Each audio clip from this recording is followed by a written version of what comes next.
Hi అండి, నేను మీ kit kitchen. అందరూ ఎలా ఉన్నారు? బాగున్నారా? ఈరోజు రెసిపీ వచ్చేసి చికెన్ ఫుల్ గ్రేవీ అండి. చాలామందికి చికెన్ ఫ్రై అంటే ఇష్టం, గ్రేవీ అంటే ఇష్టం అండి. గ్రేవీ ఇష్టపడే వాళ్ళు ఈ ప్రాసెస్లో అయితే చేసుకోండి, చాలా బాగుంటుంది. ముందుగా అయితే మనం కడిగి పెట్టుకున్న చికెన్లో అయితే తగినంత కారం, పసుపు, ఉప్పు,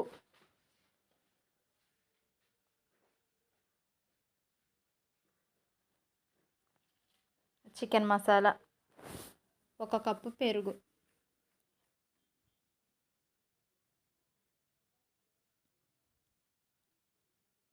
ఇలా పెరుగు వేసుకున్న తర్వాత అయితే మొత్తం అయితే మంచిగా ముక్కకు మసాలా పట్టే వరకు అయితే కలుపుకోవాలండి. ఇలా కలుపుకొని అయితే మనం మ్యాగ్నేట్ చేసి పెట్టుకోవాలి. ఇలా మ్యాగ్నేట్ చేసి పెట్టుకోవటం వల్ల మంచిగా ముక్కకి మసాలా అనేది మంచిగా పడుతుంది. టేస్ట్ కూడా చాలా బాగుంటుందండి. అసలు వంట రాని వాళ్ళు కానీ, కొత్తగా నేర్చుకునే వాళ్ళు కానీ ఈ వీడియో చూసి ఈ ప్రాసెస్లో చేశారంటే మాత్రం చాలా సింపుల్ అండి. అసలు టేస్ట్ కూడా చాలా బాగుంటుంది. అలాగే కొంచెం అంత గరం మసాలా, కొంచెం అంత కొత్తిమీర వేసేసుకొని అయితే మళ్ళీ ఒకసారి కలుపుకుందామండి. ఇలా మ్యాగ్నేట్ చేసి పెట్టుకున్న చికెన్ అయితే 1/2 అవర్ కానీ 1 అవర్ కానీ పక్కన అయితే పెట్టుకోవాలండి. మనం ఎంతసేపు ఉంచుకున్నా కూడా టేస్ట్ అనేది మంచిగా వస్తుందండి.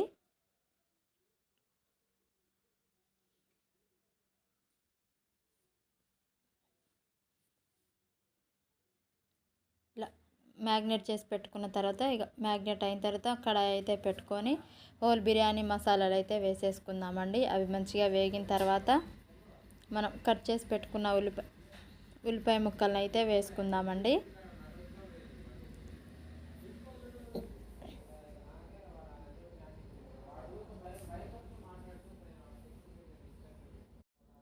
ఉల్లిపాయలు అయితే మంచిగా మగ్గిపోవాలండి, మంచిగా ఫ్రై అవ్వాలి.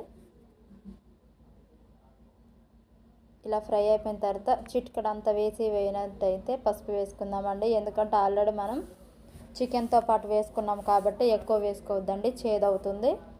ఇలా కొంచెం అంతా వేసుకుంటే సరిపోతుంది. ఇప్పుడు మనం నూరు పెట్టుకున్న అల్లం అయితే వేసుకుందామండి.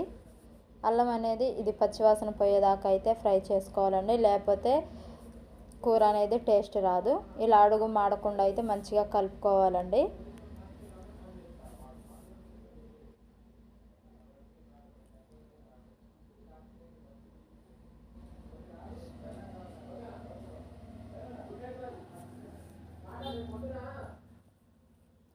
ఇలా మంచిగా ఫ్రై అయిపోయిన తర్వాత అయితే మనం కట్ చేసి పెట్టుకున్న పచ్చిమిర్చి అయితే వేసుకొని మంచిగా కలుపుకోవాలండి.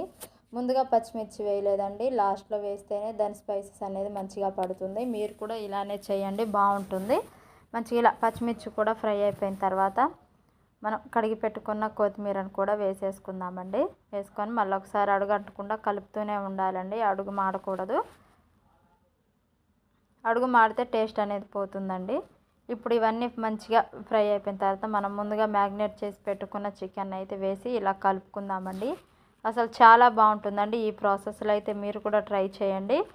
అసలు ఫుల్ గ్రేవీ వస్తుంది, టేస్ట్ కూడా చాలా బాగుంటుందండి. అలా వేసి కలిపిన తర్వాత 2 నిమిషాల తర్వాత ఇలా నీరు అనేది పైకి వస్తుందండి. అప్పుడైతే మళ్ళీ ఒకసారి కలుపుకోవాలి, ఎందుకంటే అడుగు అనేది మాడకూడదండి.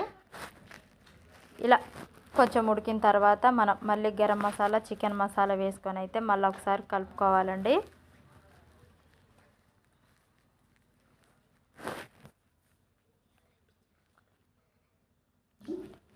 ఇలా మూత పెట్టి అయితే మళ్ళీ ఒక 2 నిమిషాలు ఉడికించుకోవాలండి. ఇలా ఆయిల్ పైకి తేలే వరకు అయితే మంచిగా చికెన్ని ఉడికించుకోవాలి. ఒకసారి అయితే కలుపుకుందామండి.